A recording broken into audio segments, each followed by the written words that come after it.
Okay, so looking at the final pieces of the successive ionization energy topic. So previously we've looked at this for S and P block elements. This was before we knew anything about S and P block elements. And we could explain the successive ionization energies, for example, for oxygen by saying, well, oxygen has 6 valence electrons, and then it has 2 electrons in an inner shell. And we just looked at it has electrons in the n equals 1 level and the n equals 2 level. And so the reason why there's this giant increase in the ionization energy values is because when the electrons are in the n equals 1, the n equals 1 is much closer to the nucleus, and therefore we have much greater electrostatic attraction for those electrons, or much greater Zeph. There's different terms we could use, but we see the ionization energy values make giant increases when they are removed from the n equals 1 versus the n equals 2. So we kept it pretty simple, almost Bohr model level. Now, if we wanted to get more specific, we could say, like, for example, these electrons are removed from the 2s, and these electrons here are removed from the 2p, and these electrons here are removed from the 1s. So we could say the general energy level number, or we could also mention the specific orbital type.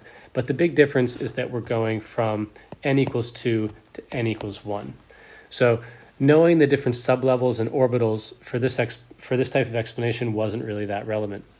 And the general increase here, we said we could increase just by saying as we remove electrons, we're getting an increasing positive charge on the ion that's left over, and that creates additional electrostatic attraction for electrons that are left behind. That's why it generally increases. We use that same explanation even when we got to more complicated ones like this, like potassium. So again, if you go through and identify, potassium has 4s1. It has, if we do its electron configuration in reverse, you have then the 3p6 and the 3s2, which is the n equals 3. Here we have the n equals 4 electrons. Then we've got the 2p6 and the 2s2, which is the n equals 2. And here you have the 1s2, or the n equals 1. So we can go back and we can identify where these electrons are removed from. So if we were asked to identify where is this first electron removed from, we could say it's removed from the 4s. And then the second electron is removed from the 3p, or from the n equals 3 level. And that's why there's this giant increase, because again, closer energy level, less shielding effect, greater electrostatic attraction.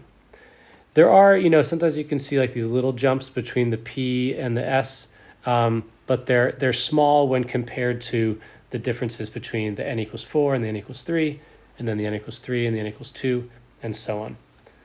Okay, now, this is going to get a little weird when we look at D block elements. So as we've talked about previously, if I just make some notes off to the side, in general, we think of it as like n equals 1, here's the 1s, and then we have the 2s and the 2p, and then we have the 3s and the 3p, and then there is this 3d, just kind of shrink over here, and you have the 4s. And the 4s and the 3d are very, very similar to one another in terms of their energy. So much so that we actually see the 4s electrons filling first, before the 3d, and then in some cases, though, we see electrons adding in the 4s and then also in the 3d across one another, almost like they're one big energy level. So because of all the convergence that had happened, and because the 3d is relatively high energy orbital for the third energy level, the 4s and the 3d are very similar in energy. So that's an idea that we've kind of covered before when we introduced how to do electron configurations for elements with the 4s and the 3d.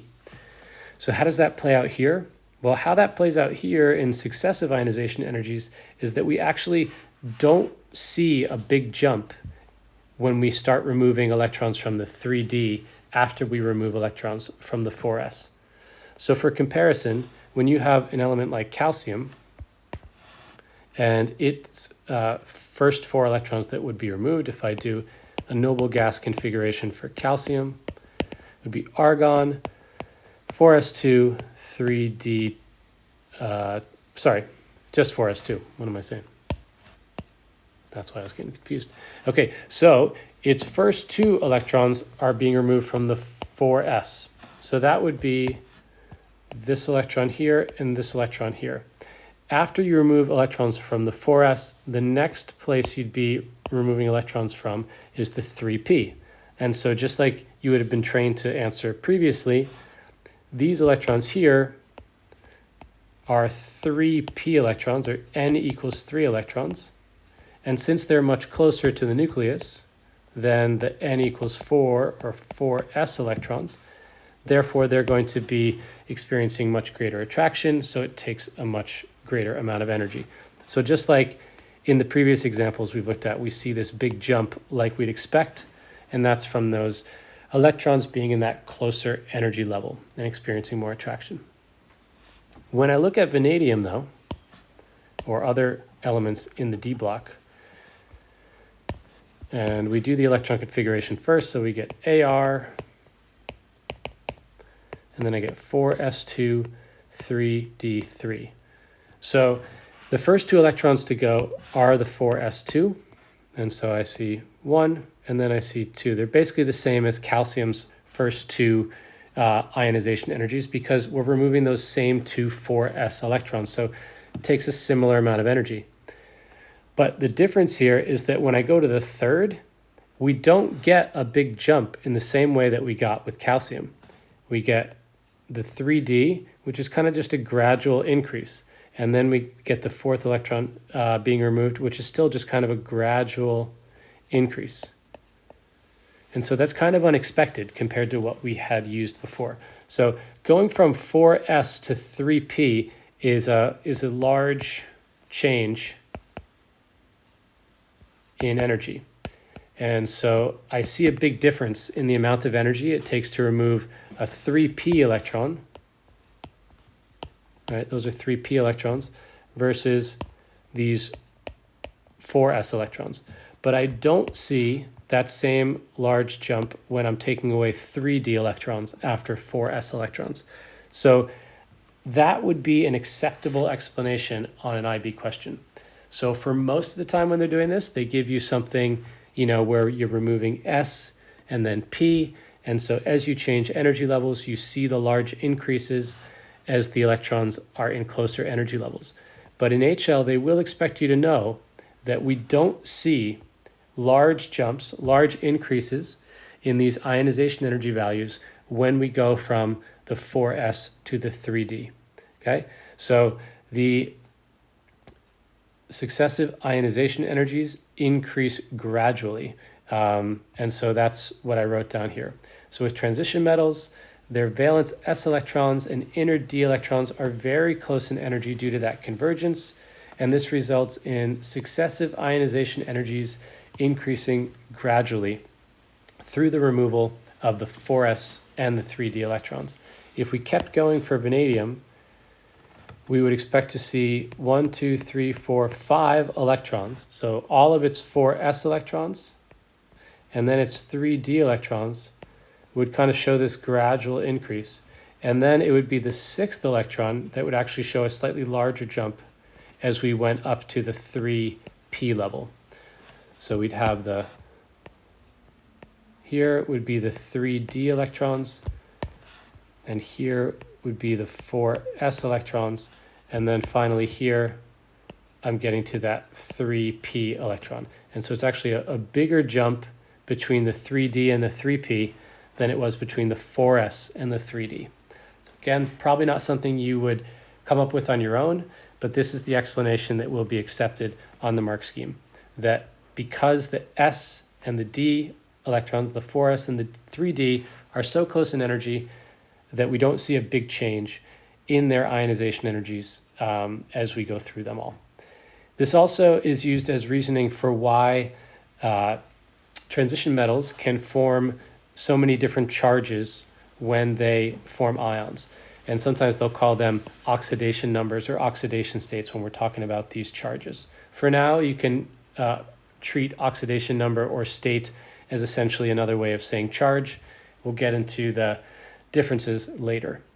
But why would they do this? Well, most transition metals, most D block elements, they're going to lose these two electrons first and form a 2+ ion. But it doesn't take much more energy to remove the 3D electrons. It's not a big jump. It's just a gradual jump. And so since it's only a small amount more energy,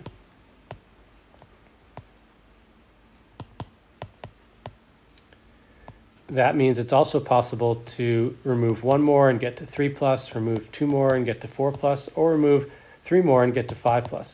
And so vanadium forms all of these different charges because its 4s and 3d electrons are all somewhat similar in the amount of energy. After the 3d are removed, it becomes prohibitively unfavorable. It takes a lot of energy to go from the 3d to the 3p. So we're not going to go beyond 5+ for vanadium because it won't also remove those 3p electrons. So we can explain a lot of the charges that we see for these D block elements because they can lose both their s electrons and then also different numbers of their d electrons because of this gradual increase in successive ionization energy.